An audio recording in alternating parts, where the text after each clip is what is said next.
Hi, welcome to True Mouse Games YouTube channel, then our first video of the year. I'd like to take this opportunity to wish you all a very happy 2017, and I hope we get to play together or we get to play a lot of games in this year. And I get the feeling that for role-playing and the role-playing community, 2017 will be a very good year. So, fingers crossed and have fun. Now let's come to today's topic in this GM Musings video. And today's topic is simple. It is combat. Combat is an essential part of nearly all role-playing games. And in this video, I'd like to talk about how to make it a bit more interesting, a bit more intense, a bit more immersive and gripping for your players. I'm sure I'm not the only one who has noticed that sometimes, especially slightly longer combats, tend to become a bit of a drag, especially towards the center of the combat. At the start, you have excitement because, hey, combat has started. And at the end, when things are starting to get close, maybe the enemies are heavily injured and several player characters are also starting to get a low health, things are becoming more interesting again. But that middle part, players start to lose interest a bit. Some people start looking at their phones and whatnot. And in this video, I'd like to talk about ways to try to keep tension up, keep the combat spirit, the fighting spirit up in role-playing combat.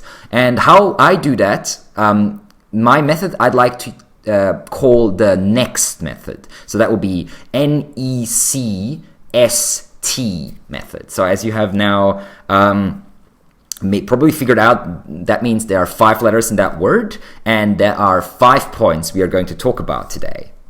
The first point, N, is for narration. While you're running combat, try to avoid rule terms as much as possible. Saying things like the enemy attacks you, rolls a 12, deals 5 points of damage. Okay, next enemy attacks you, rolls a 14, deals 7 points of damage. That's not very interesting. It's not gripping, it's not immersive, there's no action in it. Instead, say things like, the barbarian is running towards you, mouth wide open in a silent scream, his eyes bulging. He brings down his war axe towards your head, swings it with both hands, and narrowly misses as you duck to the side, the blade cutting along, scraping along your helmet. But you are fine after the attack. Now, how do you strike back? That is, I'm sure you will agree, a little more interesting. Also, not only narrate the actions of your non-player characters, the enemies, try to get the player characters to narrate their actions as well. Try to have them say things, not just like, I roll 2 attacks, first misses, second hits, he takes 8 points of damage. Try to maybe give them small advantages if they narrate things particularly well. Maybe they'll be able to even score some additional effects. Maybe they can knock the enemy back a bit or take away his balance, which might give him some penalties on his next attack just by a good narrative view. Now, most of you have probably seen Critical Role, I'm pretty sure, and you are aware of how you want to do this, which Matt Mercer, the Dungeon Master of Critical Role, uses to great effect. That is basically a narrative technique. He is trying to give his players, a incentive and a cool moment when they finish an opponent to narrate their own death strike. That's a really good idea, but I think you can go even further. You can have your player characters, if they're up for it, and hopefully they will be up for it, narrate pretty much all their attacks in nearly an extent as how you want to do this is. Especially you can do things like have player characters narrate successes and have the game master narrate failures as such. So the second point we would like to raise is E stands for environment. What do I mean? Fights are very rarely fought in a completely empty room. There's usually at least some sort of furniture around, but there's a multitude of different ways to have environment around you. So say you're fighting in a simple study room or maybe a library with a lot of furniture. you can use that furniture. Maybe it can be used to block off passageways and prevent enemies or stop enemies from coming into the room quite as quickly as they would like. They can be used to be pushed over, or even if there's small pieces of environment flung at the enemy as some sort of improvised ranged weapon. They can be used as cover against ranged weapons. Also, another way to involve environment is make the enemies not the only danger. Have the environment be somewhat dangerous as well. Maybe the fight starts in an inn or something like that, and a torch is knocked over, and suddenly the floor starts to catch fire. Now, it's not just the player characters fighting the enemies, it's also this additional danger of having to make sure that they don't jump into the fire really and burn themselves, or on the other hand, they might cleverly be able to use the fire to their advantage. Maybe they can maneuver enemies and then push them into the flames. Maybe they can use puffs of smoke to cover their retreat, or any such thing, really. Another way is to maybe fight on a balcony very high up, so the danger of falling, an environmental danger, it adds another twist to the combat. Use epic environments with the environments for epic scenes. That doesn't mean for every single combat by any means, but say the enemy that your player characters are fighting the evil king that they have been opposing for many game sessions, and finally they got through to him. There's only a couple bodyguards standing in between them and his final demise, and they're fighting in the middle of a sunlit, empty street. That's nice, but it can be better. Have them fight him maybe on the top of his castle in a thunderstorm. It's maybe even on the roof of his castle. Now there's an additional danger of slipping off on the tiles, the roof tile, the shingles, the wet shingles. So maybe the lightning strike can hit. That's a much more epic scene, a much more epic confrontation. Make your enemies use the environment. Because when your player characters see that the enemies are using the environment and that they have gained benefits from doing it, they will also be inspired to use the environment. So, very simple way to do it is to have the NPCs take cover and have them harder to hit with ranged weapons for all those pesky rangers, archers, and whatnot that your group might be bringing.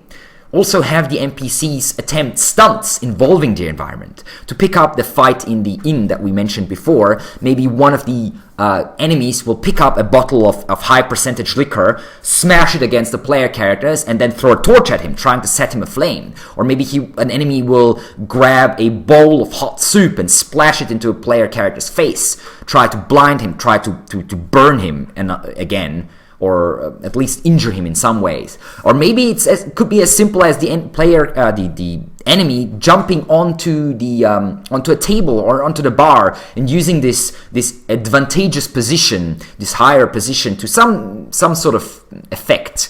And once the player characters see the enemies attempting these things, they will try these stunts as well, and you will be able to include the environment, and you will also be able to have much more action-packed, much more memorable, much more interesting combat than just two enemies, one player character and an NPC standing in front of each other, just swing, miss, swing, hit, swing, miss, swing, hit. Not very interesting. The letter C stands for characters, the characters involved in the combat, the NPCs mainly. Always try to keep the number of combatants relatively small. Unless you're going for a wading through hordes and hordes of weak enemy situation, which I personally don't like much, but it can be used to good effect every now and then. However, if you use too many enemies in most combats, and by too many I mean really everything that's much more than number of player characters plus maybe 2 or 3 more at the most, you run the risk of the enemies just becoming a faceless multitude. Just the player characters just having to sort of very uninterestingly push their way through bags and bags and bags of hit points, basically. Player characters fighting 20 bandits won't usually be, weirdly enough, as memorable, or so I've found so far anyway, as the player characters fighting maybe a group of 5 or 6 bandits. Because 20 bandits is just a number, and it is very hard for a game master, except if he is prepared for putting in a lot of work and a lot of time. It is very hard to make 20 memorable bandits. 5 or 6 bandits, you can make them memorable. You can give them descriptions. As we have stated, I think, in the first GM Musings video, where I talked about narrative combat in general, giving every NPC, though they might all be the same type, like all the bandits might have the same stats, giving them descriptions, trying to make them a little different from each other, can be a great tool to make combat more intense and more immersive for your player characters. Maybe 5 of the bandits that they're fighting, if there's 5 bandits they're fighting, maybe 2 of the bandits are women. One of them an older, grizzled woman with a scar on her face. The other one a young, quite pretty one with a nasty grin. The other three, one might be a bald, big guy. Another one might be a bearded fella swinging some sort of mace or something, and the third guy might be a thin, nearly gaunt figure, very dirty, and trusting in his little hand crossbow or something along those lines. Another great way to provide character for your fights is involve dialogue. Dialogue doesn't necessarily have to be words. It can be things like screams of pain and terror. It can be things like enemies begging for mercy. It can be things like questions being fired in the middle of the combat. Maybe the combat situation isn't quite clear, and neither the NPCs nor the PCs are 100% sure why they're fighting each other, or if there's not a better solution. So a sort of negotiation in the center of combat, even though combat is still going on, can be a quite interesting situation. It adds just another layer to it that the player characters can focus on. Also, mockery can be a great tool to involve emotions. Maybe have the bandit leader say things like, "Ha! I've slain a dozen like you. How do you think you can beat me? You better run home to mommy, little adventurers, before I break your knees." Or something along those lines. That can provide a very memorable experience and very memorable opponent. So, the 4th point, S, is for stress. Now, this is advice that not all gaming groups might want to follow, because I know that some people prefer their role-playing games to be more of a laid-back, very relaxing atmosphere, and that's perfectly fine. In my opinion, however, combat has to be stressful. It is stressful for the player characters, and it should be stressful for the players as well. Now, how to make a combat stressful? Firstly, you can make it emotional. Make them either like or hate their enemies, which isn't that easy to pull off, but if you can pull it off, it leads to some of the most memorable combats when the player characters have finally hunted down that bastard that they were looking for ages, and it has thwarted them so many times, and it will be so satisfying to finally cut his throat, basically. Also, time limits add a lot of pressure. Do not allow your player characters, unless they're really unfamiliar with the game system and they have to think because they don't know the rules well, do not allow them to think too much. Give them maybe 5, maybe 10 seconds to think about their action. If they haven't started talking what their character wants to do in their turn, then say, okay, come on, hurry up, combat, you don't have much time. And if he still doesn't react or she doesn't react, I always start counting down from 5, 4, 3, 2. And if I reach 0 and the player still hasn't decided what his character or her character wants to do, then skip his turn. The character is hesitating, as the player is hesitating, unsure what to do, and combat is only a few seconds. As you know, most games have combat turns that are 5 seconds, 10 seconds maybe at the most. So hesitating is you lose your turn. Now, also, you as the game master should lead by example. Get energetic, get loud, speak in a more energetic voice, speak more fast, hit the table if need be. Make it clear that this is a special circumstance. Combat is more intense, and your voice should change to modulate to that, to show it to the player characters. Another important thing is keep combat flowing. There's nothing worse than a rule discussion that bogs down combat and everyone like gets completely out of character. Immersion is destroyed. 10 minutes of rule discussion later, you have no idea where everyone was standing potentially, and combat is not going to be very memorable. Unless it's an extremely, extremely, extremely vital, important rule that basically decides upon the life or death of a player character. Make a quick improvised judgment, then push it back for later, and decide it at the end of combat or maybe at the end of the game session. Keep combat rolling. Solve problems later. Music can also be a very good way to add stress and tension. There are some very, very good tracks from movies, from computer games that you can find on the internet using your games that add a lot of tension. I'm sure you all know what kind of music I'm talking about. There's even tracks that have like screams and shouts and swords banging against swords in the background. That can be very fitting and very interesting if your players are into that sort of thing. Now, point number 5, the last point, T, is for traps. And when I say traps, I don't necessarily mean things like large boulders coming from the ceiling crushing a player characters, or spears being shot out of the wall and piercing them. What I mean is basically nasty surprises. Now, obviously nasty surprises are something players shouldn't be expecting. And you shouldn't overuse it, because if it's overused, players will be expecting it, so it won't be a surprise anymore. Nasty surprises, for instance, can be forcing player characters into a bit of a role reversal. Maybe you have a player character that has a lot of abilities that are ranged, and he tries to stay in the background and nearly always succeeds, just sniping away at enemies at his leisure.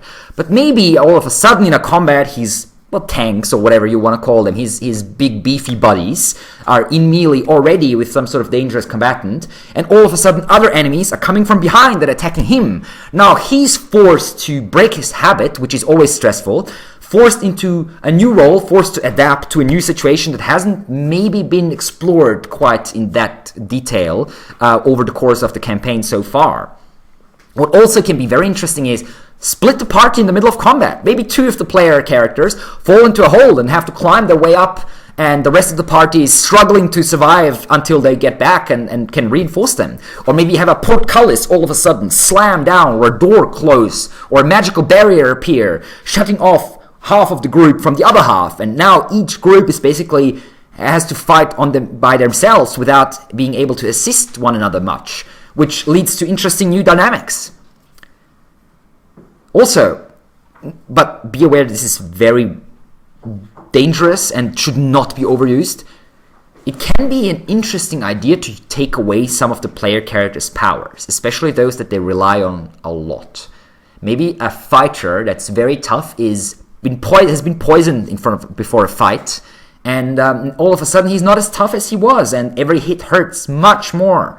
Or maybe his armor or private weapon is gone. Or maybe your mage is forced to fight in an area that dampens magic or takes it away completely. That will change the fight a lot.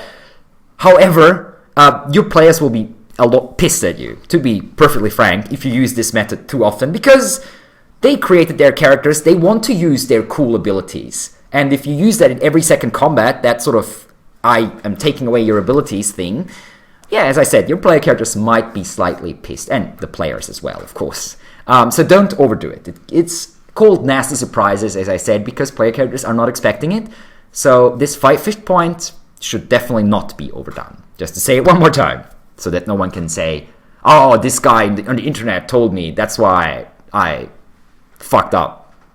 Anyway, so tell me what tricks and techniques you guys use to make combat more interesting. I've shared my trade secrets, as it were, with you, and I'd like to hear a little something in return.